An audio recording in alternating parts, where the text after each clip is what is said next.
Throughout the eons, mythic heroes have risen and fallen like a cosmic tide and have helped steer the course of history. These great beings took a myriad of shapes and forms and played many roles, from stalwart defenders to dastardly villains, but one constant held true. They were drawn together in the direst of times by the collective hopes of the multitude of the multiverse. Where empires and armies failed, there came the heroes. Where civilizations crumbled and nature faltered, there fought the heroes. Where the celestials and fiends, titans, and even the gods themselves did tremble, there stood the heroes. And once again, a group of individuals cut from the same heroic cloth are drawn together. Will they rise to the occasion and walk amongst the immortals? Or will their footsteps be mere shadows of the past, soon to fade into legend, and legend into myth? This is their tale, the story of the last generation of their kind.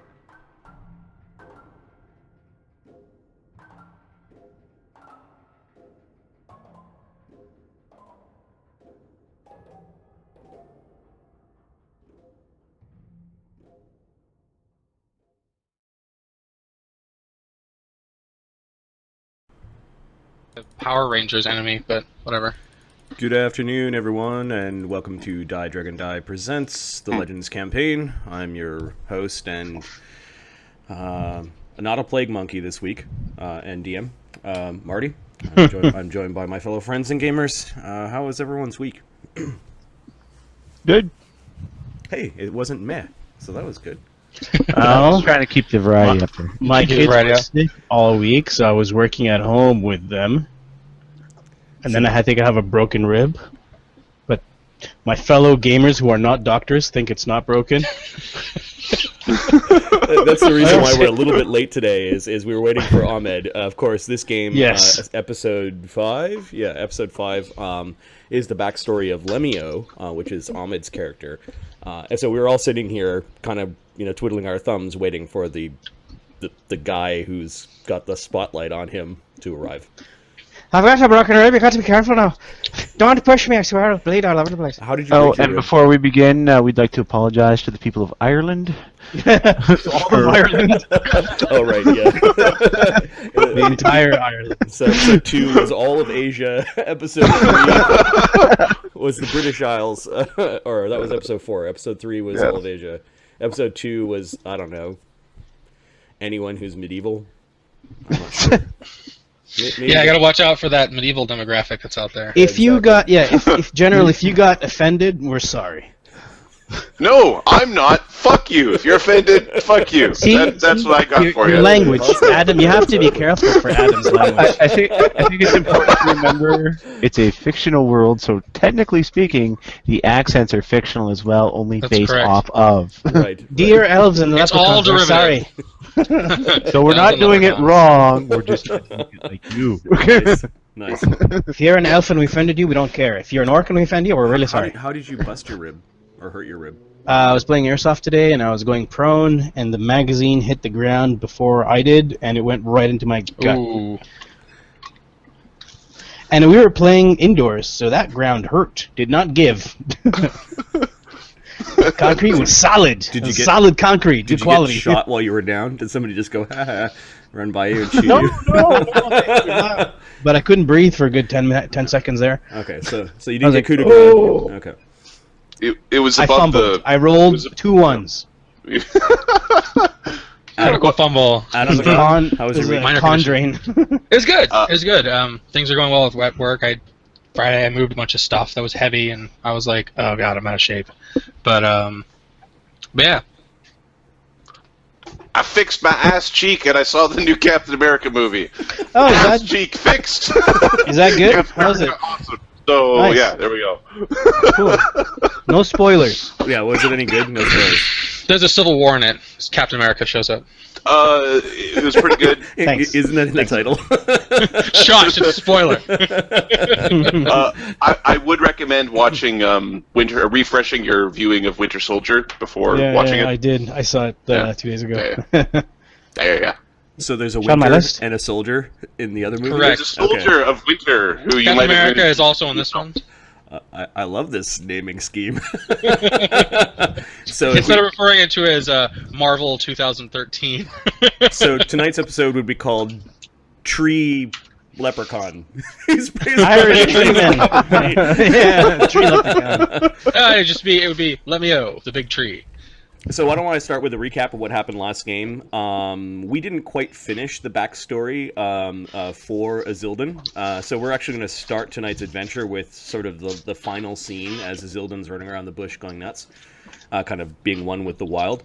But we'll start with a recap with what happened there. That might be easy to transition into it. And then after the final scene for Isilden's backstory, we're going to jump into Lemmy-O's backstory. Given that things are now kind of like cascading into another episode, I'm not sure whether or not we'll actually finish Lemmy-O's story tonight. It depends how busy it gets. And Just rush your way through all the encounters. just rush, just speed combat, just like do all the die rolling, and okay. In the first round, ask for a perception check. Look for the button that says exit. Just run over and push it. Holodeck, pause program. Got it. Okay, so Shit, that didn't work. what happened last game? So Isilden, if we recall, is a Thelidrin archer, which means he has achieved willowy grace with the bow, as well as a priest of the forest god Meliki. He is from a world called Agrova. Agrova is an agrarian world that was inherited by victorious halflings after they defeated fell necromancers when other races fell. The full backstory and a full write-up of the journal is available online at www.DieDragonDie.com. I'm going to paraphrase some of this, but it goes into a lot of detail, and we'll endeavor to keep the journal up to date. Probably a day or two after each episode, we'll add more to it. So there's some goodness there. Little write-ups about the world as well as the character sheets. We'll have to figure out a way for those that are watching on YouTube to look at the character sheets. Maybe we'll save versions of them, like here's the character sheets at level 3, here's the character sheets at level 5, here's the character sheets at level 7, something like that. Here's the character sheet after they lost a limb. Right, exactly. This character sheet is in the afterlife section. All right, so hey, it happens. So back to Isilden's story. Isilden was an oddity on this world because he was a half-elf, and the world was dominated by halflings. The story goes that his master Aosh, a full-blooded elf, and elves live for a very long time, had brought Isilden to Agrova to basically hide. It would be a little bit later that Isilden would actually get answers out of his master, but his master basically helped keep him safe and taught him the ways of the bow, as well as the fist and the ways of the wood. And he was raised next to a small halfling village called Grumsby, and this is where he grew up with and had his friends Bomb and Cubby. So they were on the edge of this in this wild territory called the Valdivian Belt. Aosh and Isilden were known to the village and kind of friendly with the village, although there were some villagers, including, think of Halfling Mob, that didn't quite see eye to eye with Master Aosh, and a little bit later on they tried to come and take advantage of Isilden to try to force him to work for them, gathering the bounties of the forest for profit. We don't worry about them anymore. The beginning of the game was sort of a training exercise, like a description of his training on how he achieved willowy grace with the bow, or became a Thelidrin archer. Think Elven Zen archer. And there was a neat sort of back and forth as he was learning how to grasp the bow and knock the arrow and raise the bow and draw it back to the point of highest tension and loosen the shot. And then how to aim without aiming. Kind of really weird sort of montage there. The first adventure was Isilden, Bomb, and Cubby going into a place called the Delvings, which was an example of a fell forest or a null forest that was sort of left over from the time of the Fell Plague itself. The Fell Plague had basically was was the necromantic series of events that destroyed all the other races that were on this particular world. So they were digging around in these old ruins. They saw on their way there an old cabin with this hint that there was once archers that could fly through the trees. In the delvings itself, they defeated a skeletal bear, a ghoulish creature that wanted to eat them or eat all their bits, and ran into a really neat duo that were called the Gardener and Old Bones. Now, the Gardener was from one of these necromantic kingdoms that fell, and this particular unholy, one of the unholy seven, which are these bad necromancers from long ago, had destroyed his kingdom, or turned his entire kingdom one night with a horrible spell into living undead that continued to remember their past lives, because he wanted a thinking army. So he then conscripted all the priests and wizards and soldiers into his army, but he left behind all the peasants who sort of, like, meekly and sadly throughout the centuries continued to eke away their existence, even though many of the motions that they went through were no longer necessary for life, like farming or, building, making clothes and that sort of thing. So they found this gardener who had been stuck in this horrible little basement for a long time, who still thought that he was the gardener of his master's manor, which had crumbled away long ago. So it was a really neat interaction. Azildan, interestingly enough, spared the gardener and left him to his own devices, along with this strange and kind of comical scaredy cat skeleton that had intelligence but no speech. They returned to Grumsby to celebrate their victory. They had some minor treasures that they found. They returned to the watering hole in Grumsby to heal and boast at the tavern, and that's when they ran into Bombom's brother Domlom, who was part of this halfling mafia called the Fellowship of the Brand. The Fellowship of the Brand in this scene, I think they let Azildan know that there was an upcoming problem. They saw Azildan growing up, and they said, well, hey, we can get him to work for us, or he hasn't paid his tax yet. So it was the beginning of it was a hint that there was going to be a confrontation over basically Azildan not paying his tax, or paying his tax and trying to work for them. There was an interesting scene where Azildan sat down with his master during this Night of 1,000 Falling Stars, and it was kind of a peaceful scene where the master actually spoke of the past and gave Azildan some opportunities to ask about where he came from. Azildan learned that Azildan was the son of two very powerful people, an elvish lord and a fierce human woman. Azildan's father was described as ruthless, who led raids on other worlds. Azildan was the product of one such raid on his mother's world. Eosh spent time on an elven colony called Myth Loros on the world of Lyria.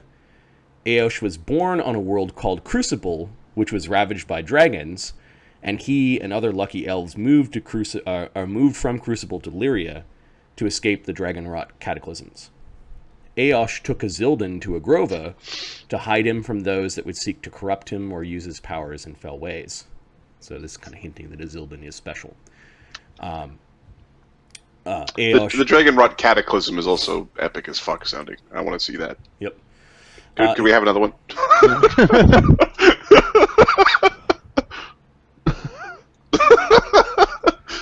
He volunteered to keep Azildan safe and teach him the ways of the Thlidrin archer, and sort of hinted that he always intended to bring Azildan back when he was of age and could protect himself. So Azildan had a bit of a flashback of like strange memories when he was really, really young, perhaps even of his mother's face. Eosh found out that there was this confrontation in the town, and Azildan had been asking more and more questions. So he saw this as a sign that Azildan was ready to start going on excursions out into the forest that surrounded Grumsby. They went on an expedition into a place called the Deep Firthing Wood. In the Deep Firthing Wood, while Eosh was scouting ahead, Azildan had met a small fairy moat that led him to a grove that was the grove of his goddess. and inside the grove there was a single female hand made out of like bark and tree that was sticking out of the ground that gave Azildin his holy symbol when he approached it, receiving his connection, his divine connection to his goddess. He also met a dryad there, the dryad of the Weave Tree, who had some complaints about something coming and cutting out the heart of her tree. Now, dryads are fey spirits. If their tree dies, then they die too. So she described that she needed the heart tree of her tree to replant it once her very old tree passed away. Azildin managed to convince the dryad of the Weave Tree that he was friend, and the dryad agreed to teach Azildin all about the goddess Meliki should he come back with the tree's heart knot. Now, they started tracking creatures that had come from quite far away to seek out this dryad and to steal her the heart knot of her tree. And they tracked these trio of creatures to an area of the forest called the Redguard. The Redguard, picture basically Endor, or like the redwood forest in California. Located in mountain valleys between the Valdivian Belt and the Spying Mountains, the redwood forest was a vast expanse of these massive trees that led up into the mountains. It was also the place where a group of rangers, remember it only as the Redwood Rangers, according to legend, could fly through these trees. Now, Aosh knew the secret because he had done some scouting long ago, but Azildin, Aosh, and the halflings would soon realize that they weren't necessarily flying, they were more like ziplining through the trees. They set up, these rangers had set up an elaborate network of ropes between these great trees and platforms, and they began to explore these ropes and platforms to try to follow these creatures, the creatures that took the heart knot. They found that the creatures that took the heart knot were, we'll call them redwood goblins. They were goblin-like. They spoke in perfect halfling tongue, and they had tails. And they worshipped fell vulture idols and this skull with rainbows of gems for teeth. Apparently this was a yeah, and Mark knows what this is. The players don't, and you guys can take guesses, I guess, or ask me on our Reddit channel, or maybe I'll answer later, or maybe I'll keep it for a secret. Guy who eat a lot of Skittles. Yes, they're high in Skittles. All right. So these redwood goblins were interested in several things. They were interested in capturing female halfling folk. When they were spying on the village, the elves and the halflings, they realized that the goblins might be sort of this offshoot or mixture of halfling and something else. And that these goblins were preparing to raid villages. They knew about the village, and their sleeping god, this skull with rainbow teeth, demanded sacrifices of things that were of the fairy world or the powers of the forest. And that's why these creatures were going out to capture fae and important artifacts to basically sacrifice to their god. In this horrible pit, they saw the carcass of a rotting unicorn. Its alicorn snapped off and was used as some fell rod.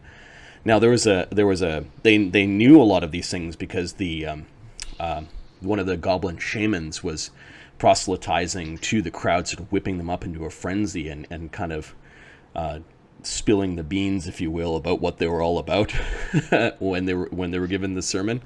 It was bad news, and it was an awesome fight as the fairy moat grabbed the heart knot from the center of the gathering, which caused all of the goblins to get really angry. Soon they were spotted, and there was this neat ziplining fight. Run, yeah, run, exactly. Run, fire, shoot, run between the platforms as goblins were climbing. These tree goblins were climbing up quite easily, and at the end, Azildin shot down a goblin the size of an ogre before making their escape into the forest. I actually thought I was going to kill some of the NPCs with that encounter, but this led. I earned my second hit die. Aosh then spent some time visiting with the halflings, and spent some time making sure that the goblins weren't already sort of on the march to war. he warned the halflings about what was coming. And then he went on an expedition himself to make sure that the goblins thought twice about wandering too close to the village. This gave Isilden some time to return to the deep Firthing Wood, to the Grove of Meliki, and give the Weave Tree Dryad the heart knot back. So she was relieved, and I think we sort of glossed over. That's when Isilden learned about how to be a cleric and learned all about the ways of Meliki, the forest goddess, the protector of trees and forest creatures. She's also the goddess of archery, of abundant grain, and bears, sort of a hodgepodge. But there are some stories that actually are part of the Finnish pantheon and myth, where she took part in the creation of bears. So you learned about your goddess, and you spend some time in the woods, like a long period of time, before venturing back home. There were people waiting back at the cabin for Isilden. This is when we learn that Isilden, Isilden, I think, realized how deadly his bow could be. Maybe he paid his taxes arrow by arrow. Right. Yeah. There was they brought their fists to beat up Isilden, and Isilden answered back with their trespasses with arrows. I had a really long think about alignments and that fight. Brought fists to an arrow fight. So the Brotherhood of the Brand is chaotic neutral, and there were at least 2 neutral evil guys that were fucking around in your house, like as part of that party. Isilden's lawful good. Let's also consider the end result of losing that fight. Yeah, no, I actually that's one where I kind of went, am I okay with this, alignment wise? Because you've got a very restrictive zone for your alignment. Your god is neutral good, which means you could be lawful good, neutral, or chaotic good. But you're also a monk, which means you can only be lawful. So the intersection of those two things is lawful good. You've got no wiggle room. But if you also look at the code of the forest, like does not prey on like. Yes. So what I'm warning the player kind of by having this short discussion about it is that there's no alignment change, but I will be watching if Isilden solves every single problem by killing people with his bow, because that starts. He's solving every problem with willowy grace. Gotcha. Kill them with magic. Okay. He has no goal. There is no intentions. There are only results. No, it's. I stopped and went, that's pretty vicious, but they are in his home, and you are right. And he started off killing a dog, not a person, and then they came at him. Every problem's a target. When you got a bow. And then a dog nature, I'm like, but the dog's trained to attack people. Like it's not a nature dog anymore. Right. And besides, I'll make a coat of him. Yeah, it's now your new coat. Yeah, I got a chomper coat. You did save Domlom, who then you convinced kind of through role playing that you guys should be more concerned about the goblins that are going to come down from these mountains at any point, and less concerned about beating people up for free pie. And you sounds backwards. Beating people up for free pie is like the most important thing. For everything they want, really. Right. So at that point, I think Cubby and Bomb Bomb, who gained a lot of experience kind of hanging out in the forest with Isilden and going gained on that level. The trio did return back to the village to make sure that everything was safe. Their mother still lived there, so that was important to them. Isilden, however, realized that in allowing the Han to escape, and by bringing violence against the Brotherhood of the Brand, there would be repercussions. And one of the things that happened during this encounter was Han Mudbottom, the local mafia boss, Han, think Don, while he was ransacking the home, had found a letter that Master Eosh had left for Azildan and tossed it into the fire when Azildan was outside beating up his thugs. There was no beating. Pin fishing, killing, slaying. He was one of those. Slaying his thugs. And just to be a bitch. He read part of the letter. Whether or not he understood Elven is unknown, but he tossed the letter into the flames. By the time that Azildan... Part of the letter? By the time Azildan got back to the letter, he had only, like, fragments of it left. Ashy fragments. Not enough to read. Like there's the... maybe Azildan, like an A at the top and and the signature of your master at the bottom. It's like, no, why? And yet you haven't seen him since. Azildan then, maybe Azildan felt a little bit bad about taking life and knew that he was in trouble with the mob, that he left the, he packed up and left the cabin for good and began to run around the wilds. Now, so as part of my homework this week, I sort of read up on what might be the dogma of Meliki. I borrowed a little bit from one of my favorite... solve all problems. One of my favorite Forgotten Realms books, and you can tell by how ratty it is Faiths and Avatars. This is a second ed book, but the fluff text and descriptions of the gods is so wonderful in these books that I still use it in my modern campaign. So if you ever see this in a used bookstore or on for cheap, pick it up. It's a really awesome book. There are a few others, but this one actually has a write up about Meliki, because I think Ed Greenwood also used it for Realms, or one of the writers did. So we're going to borrow a little bit from the dogma there. And the dogma of Meliki is that while there is a balance in things, and all is a cycle, priests of Meliki favor wild forests. They are taught to embrace the wild ways and not to fear it. They are to keep balance and learn the hidden ways of all life. They should not allow needless felling of trees or the needless slaughter of wild animals. They are to be one with the forest and not battle against it. They are to teach others to live in harmony with the woods and to punish those who hunt for sport or practice cruelties upon wild creatures. Planting trees is a common task that has a religious or spiritual significance. Okay.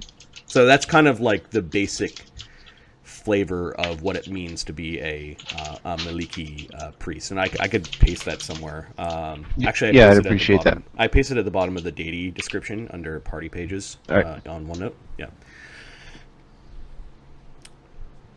So it's just, that's sort of what you learn. So Azildan spends some time running around in the wild like a wild creature. Just picture like he's gone full on, Revenant. Revenant, or like Lord of the Flies, man. Like just running around with like mud for paint, and just being at one with the forest, and several things you're also doing at the same time. You're learning about Meliki, you're exploring. But you have an eye out for where the heck did Eosh go? And over this period of time, which stretches seasons, Azildan kind of becomes really a little bit feral. I think that's the way you described it in your backstory. Yeah. Yeah.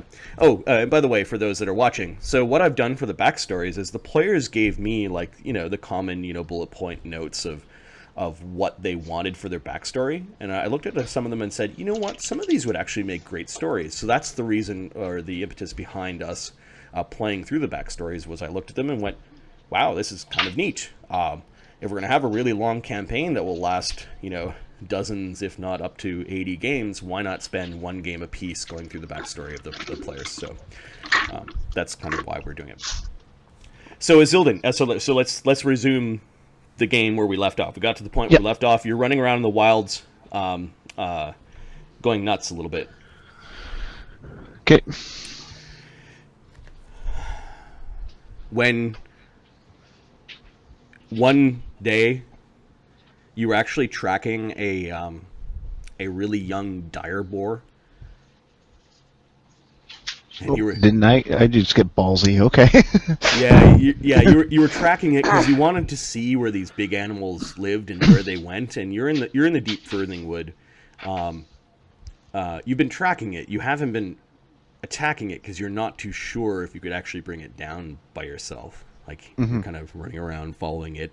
A few times it might have caught your scent or maybe spotted some movement, but it looks up from its rummaging and looks at you. It was while you were kind of in the zone of tracking it that you wandered into an area, and you almost didn't realize it until you could smell it and see it. But there's a lot of smoke, wisps and tendrils of smoke. Smell of burning, and I'm talking a campfire. I'm talking like on the wind there is a forest burning. Okay, investigate the source of this burning. Okay, give me a survival check, please. I believe that's a plus. Hey. And I'm gonna open the map to show you kind of the region that you're in. I actually have Lemmy's map open. A second. Yeah, I was gonna say. Just change from I got the stream a 20 on the to see survival the dailies. check. Agrova. There we go. And then, what did you say, Adam? Oh, the stream is still just faces. Yep. I only see grasslands. Give him a minute. It'll be there. You really got it. Yeah, I feel offended by you doing that. Oh, I know. I'm offended too. Offend myself. Call him. There we go. You mean? Just loading the massive map that is Agrova, and then I'll force you guys to the... I'm offensive, and I find this Irish. So there was the Pharaoh cabin. There's the village of Grumsby. The Delvings, and then the Deep Firthing Wood is sort of where you are. You notice that the Deep Firthing Wood is kind of cloistered by mountains all around. What did you roll for your survival? 20. If you get up higher, you're kind of in the Deep Firthing Wood near the heights. If you climb higher, you might actually be able to see where the smoke and the fire is coming from. Okay, he'll, is there a... Well, I guess you can climb a tree or something? Yeah, climbing a tree will allow you to see the sort of in the nearest vicinity. You were able to climb a tree and you look around and you're like, the smoke... It's from way down here. It's hard to see the forest through the trees or the smoke or the. Is there a mountain or hill I can? Yeah, you start there. There's a hike. There's a bit of a hike to get up. I move very quickly. Give me a climb check. Just kind of represent you traveling over mountainous terrain. 25. Like a balls. Okay, so you go on basically a 3-hour trek using your crazy speed. You've got monk and travel domain as well. So you're Ridiculous. What is your speed? 50. So a normal man, just to put this in perspective for those that are watching, a normal man has a speed of 30 feet. So basically you are much quicker. Almost. Hoofing it. Yeah. We actually did the math on translating D&D speed to real life speed. It actually matches up pretty well at 30 feet. You're a pretty fast person. I mean, but you're not the fastest you're not, Usain Bolt fast, right. But you're still 50 is probably breaking every Olympic record, that sort of. I think 50 ends up being like cheetah speed or something along those lines. Okay. You'd easily break all records. So the ghost of a man, Azildin is climbing these rocks. When you begin to see that there are like little pockets of fires, and that there's something coming down, like a lot of smoke is coming from high up in the mountains. So you've climbed this area here. And you can see that these are the spying mountains. They go all the way around this very large region. But you can see that there's something coming down. Like there's this line of smoke. And there are little pockets of smoke all in different areas. more so as they get towards these part of the Spying Mountains. There's a nearby pocket of smoke. Like it's almost like if you climb over one more hill, you'll be able to see what it is. Okay, I head towards that pocket of smoke. Okay. It's at this pocket of smoke that you, and then I'm going to switch to the conversation layer. Get rid of these guys. Bomb and...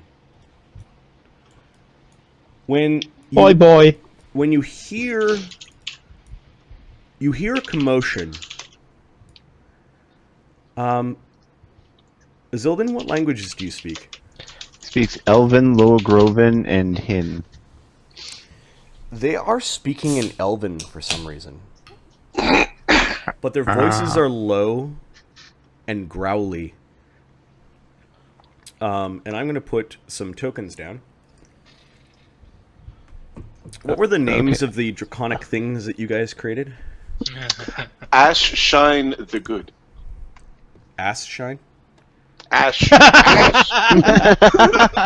Ash with an E. What did you think was going to happen? Eshin? Okay, alright. Let's not pronounce it Ashine, otherwise that's name fail. You've just witnessed D&D naming fail. Committed the thing of writing down something Ashine. without saying it out loud. Eshin the what? The Good. Good. The good? Okay. I created Sparktooth the Wise. Give me a second, I'm gonna find a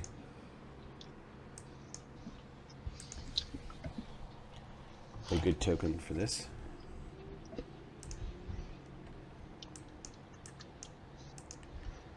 We'll use red tokens. Alright, so Ashshine. It sounded good to me because apparently I'm not an asshole, or maybe I am. I don't know. You didn't say it out The loud. reason why I'm picking on you is because DMs have to come up with names all the time, and we get a lot of hell when we pick stupid names. We get like, oh, Stupid name. I remember one name just stopped a game a long time ago. It's like I just need to pull an NPC name out of the hat, and it's like Yarbo. And Yarbo apparently was the funniest thing. I don't know to this day why. Well, it's kind of a weird sounding name, but everyone then spent the next 10 minutes going Yarbo. And I had to change the name of the. It's a good name. It is a good name. I will use Yarbo again. Long live Yarbo. Okay, so Eshin. So Eshin the Good. I'm getting distracted here. Eshin the Good. What was the name of yours, John? Sparktongue the Wise. Sparktongue the Wise. Sparktooth, sorry. Sparktooth. Sparktongue would work too, but... No, because that's what I'm using. Oh, right. Okay. And mine is Cindertongue the Generous. How? 3? Yes, three magnanimous and benevolent gold And- dragons. Awesome And what are the names. sizes of these dragons? They are Small. small. They're They're small. small. I don't care. I don't care if they're tiny. Okay. No, they're not that small. And what fey creature do they have pinned down for its own safety? I think they're in the process of saving. I don't know. A Grig. A Grig? Sure. Yeah. They're small. Yeah, sure. I get behind that. Okay. They've already helped make 3 other Grigs make their wishes. And you see this? Grigs are kind of like little fairies with like cricket legs, grasshopper legs. And it looks like there are 3 of them that are dangling from branches and trees, like their legs have all been snapped backwards or like pulled apart or open. And there's one more Grig that has got a big rock on it, and it's trapped and it's looking really scared. These drakes are different from the drakes that you find on Agrova, like maybe a new kind of drake. These drakes are talking. They are probably 4 or 5 feet long with 5-foot wingspans. And give me a perception check Okay, just a sec. No, this campaign's epic. Oh, what's going on? I'll tell you what's going on in like 2 seconds. You'll see what's going on. Your character's hanging upside down with his legs 28. upside down. It looks like the creatures, while at first glance have glittery golden scales, Mm-hmm. but you can see in spots where their paint and gaudy jewelry reveal red scales underneath. Okay. These are Awesome. not the forest drakes of Agrova. These are the dragons that your master spoke about. The dragons that Let's forced. go to my friend's house now. Okay. Say hello to your friend. Roll for initiative.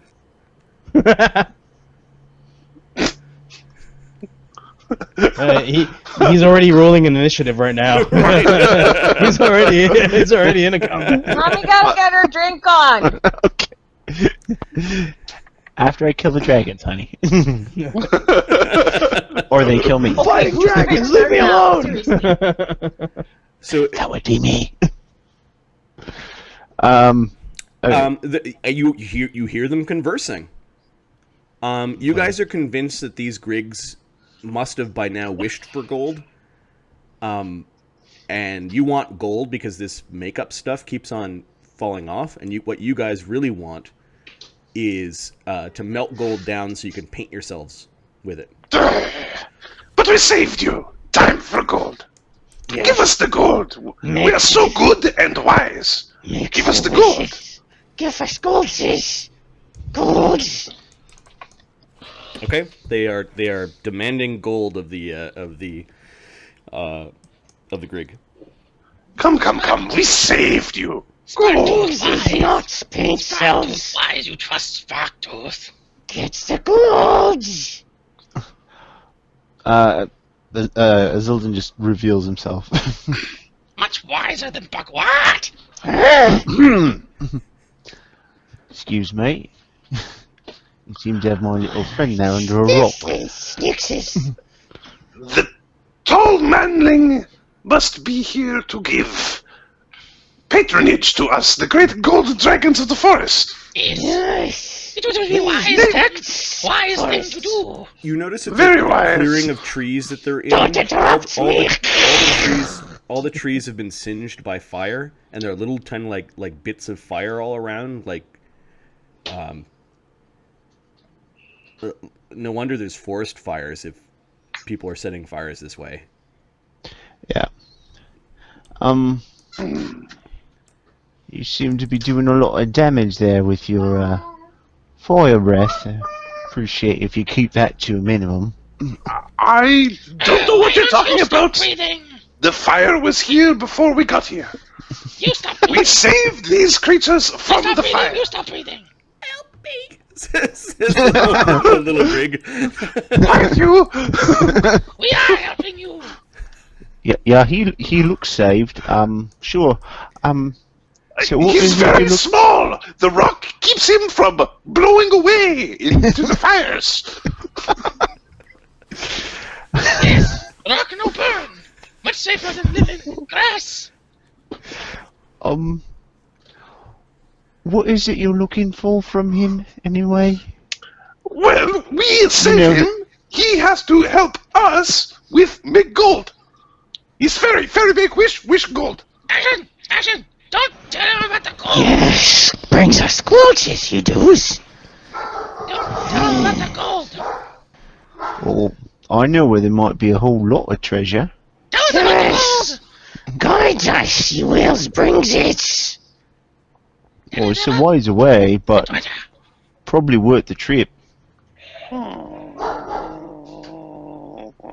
If you want to come for it.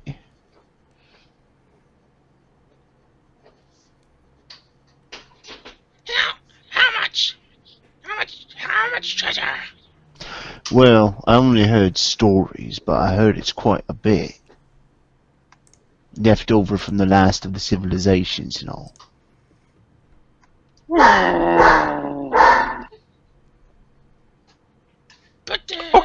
Okay, so first, our friend here wishes for gold, and then we help him so he does not blow away, and then you bring us to the other place. To give us our tithing as protectors, guardians of the forest. And, wise men, don't forget. Very wise. Well, how about instead and let wise him and go? Protects you, and he gets in like a little crouch and he flexes a little bit. Well, you There's got a to lot of let him muscle go because I got a feeling if you kill him or something bad happens to him, I'm gonna forget.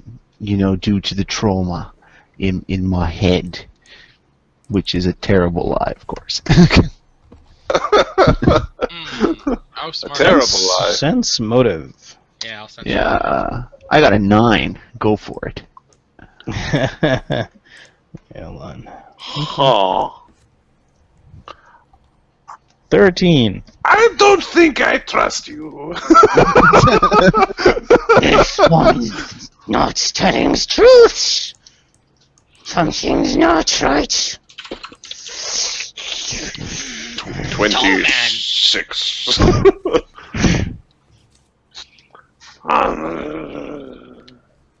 Tall man, trick man. No. Misunderstanding of everything. We have tiny problems. How about you take my brothers to go to the pile, and that way you protect yourself from the traumas of the minding. But then your brothers won't get the gold from that little guy. No, don't worry. We share because we are gold guardians of 3. Then how come you got red Wise scales? and generous and good. Better shares. But how come you got red scales then? If you're gold, you say. No. Gold. See, gold. How is it gold? Yeah, but look, you red right there. Gold. What? That's an ugly spot. That's an ugly spot. Maybe. Do you maybe have knowledge arcana? Nope. Zildin, can you give me an int check just to see if you remember anything that your master told you about dragons? I imagine it was minimal. Red is It good. was minimal. Gold is good. 6. Yeah, you're not sure about chromatics versus colors. Yeah. Versus metallics, I mean. Why don't you just go away? Back where you come from, because you ain't from here. Why don't you just go away? Because back where you came from, because you're not from here. You's not. We're here, you're not here. Us being Users. here, you're from there. Go. No, you don't. I was here first. You need to go. We will help it. Well, if you were here first, then why is everything burning? You need to go. Yes, this is your home. It's on fire. Why is your home on fire? Because you set it on fire, you big scaly thing. What? You. Not true. He sneezes and fire comes out.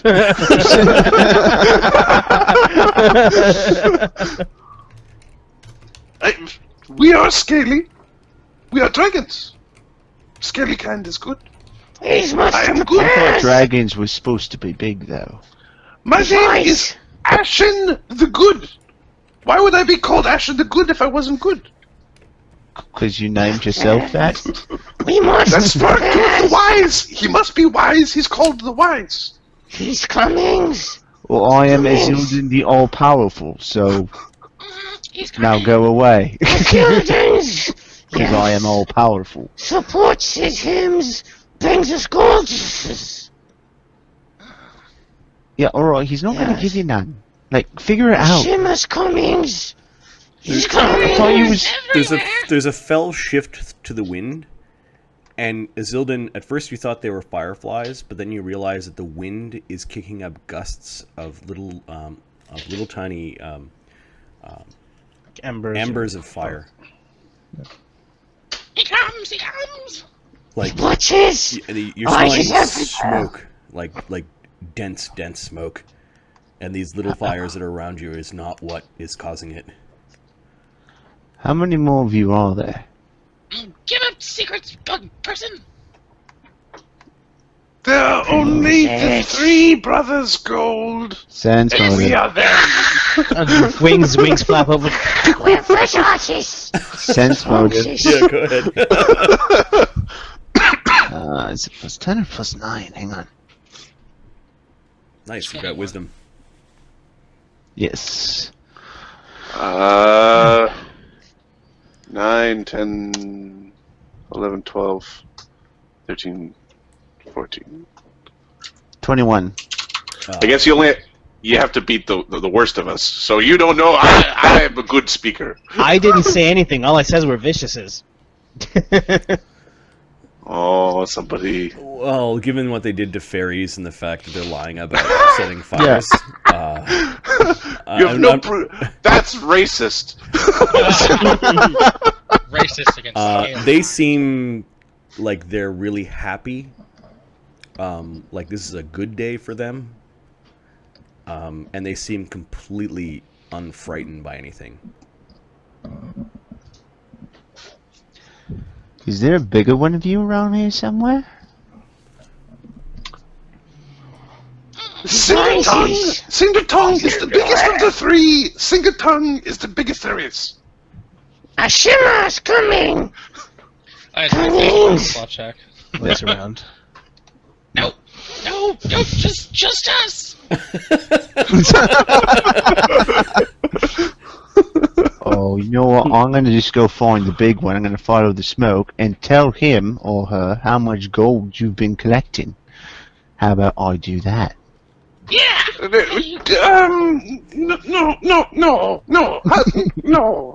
You go find a shimmer and tell him. He threatens us! Threatens us! How about everybody calm down? Smoke. Sparktooth is gone. You take us to the treasures. And you don't have to go through the dangerous woods on your own. We will protect you. Because we are the wise, the good, and the generous. Princess's gold is finest gold is melts his It's a very goodly thing to do. I could just listen to these 3 dragons talk for an hour.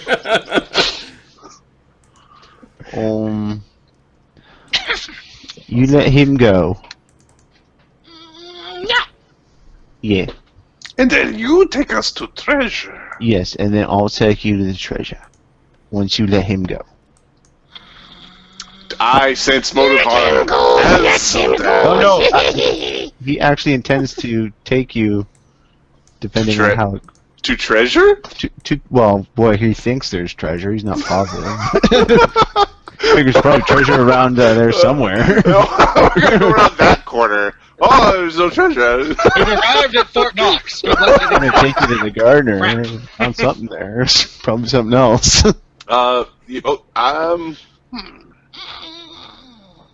I'll do a bluff check anyway, because he's probably going to try it. 19.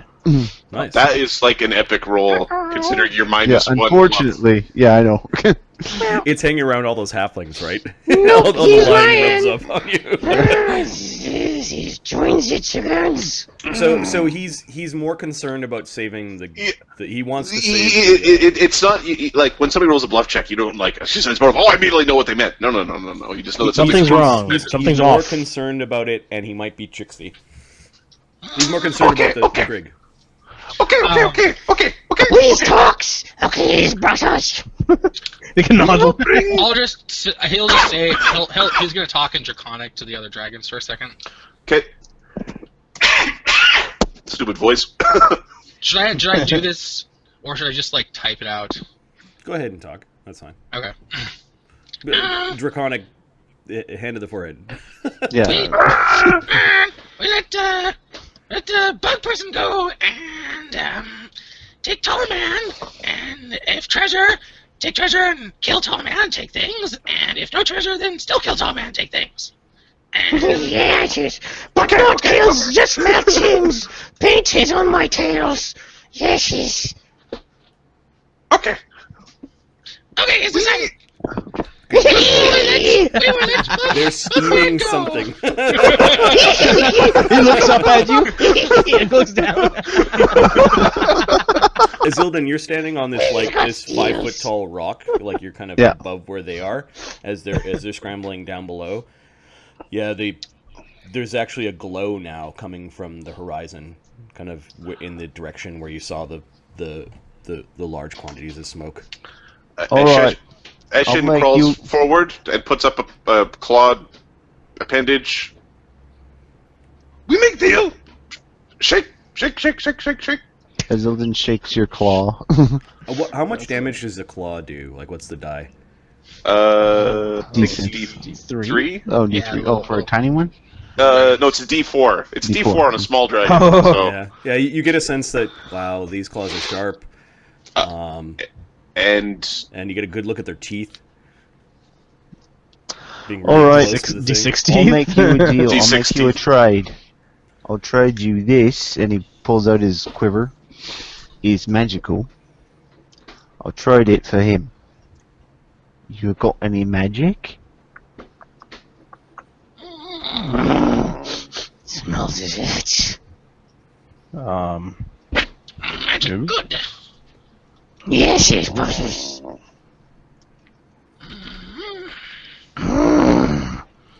It's not. 1 second. It's not. it's not gold. Yeah, I think. Does it burn? Well, I'll be honest, I never set it on fire before. Oh, Jesus, gold. Okay. Needs golds. We try to burn it. If it doesn't burn, then we accept. Well, no. You're not allowed to wreck something and then just say I don't want it. Well, we need stuff that doesn't burn. Yes, yes. Yeah. Otherwise, it's Burned. Well, that's ridiculous. Okay, is it- Everything burns eventually. Busting into the clearing and then running all around you are like a small herd of deer that are running away from the smoke. He comes. Ah! I'll try to Does it swipe at one of them. distract the dragons at all? What's that? Does it distract the dragons at all? Do you guys get excited at a bunch of meat running? what- away? Yeah, I'm gonna swipe at one So of them. Ahmed said he attacked one, Okay. and Colin or John was making like a freaking ode to the great one one. dragon's looking at where they came from, going, "He comes!" And then the other one's eating a deer that he basically snatched and grabbed a hold of. And yeah, there's a lot of commotion going on. The only one that is possibly watching is the one that Adam's playing, Eshin. Have you got a hand on? No, Eshin moved away from the Grig to come shake your hand. Okay, he's going to try to do an acrobatics check to get by you and grab the Grig and run. Okay, so I think Eshin's surprised. So I give me- wasn't expecting that. Yeah, give me an acrobatics check just to get off the rock and kind of with a flourish down beside the Grig. Plus, my acrobatics isn't as good as it could be. Now you have to quickly take the rock off, not push down. You affected the acrobatics check and you land on 24. the rock. Yeah, you do a roll off the rock. You go up to the Grig. You actually, with your roll, came up and use the momentum to push the rock off the Grig. So that was the move. That was the surprise action. Initiative. Initiative. We all initiative. Well, Sparktooth is eating a deer. So I So I think he's busy. Cinder count. Cinder is eating the deer. Okay. I had 10. I want my shares. He's I'll roll for the Grig. Ashmer is coming. He comes in. with blood dripping down. Rangers, come out to play. It still kicks. It still kicks. Deer's like kicking a little bit.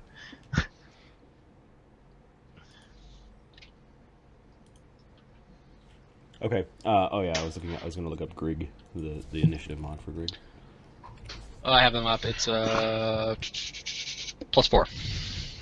Quick little phase. Okay, so it's got a 7. Wow, that's not so good. In the realm of Fae, that might even be slow. Yeah. And it's tiny. Mhm. Yeah. Okay, who's first? I go before the Grig. I got 18 plus 2, so 20. Yeah, so Beer bag. Sparktooth the Wise goes first. He's freeing the Grig. Okay. Hold on, let me look.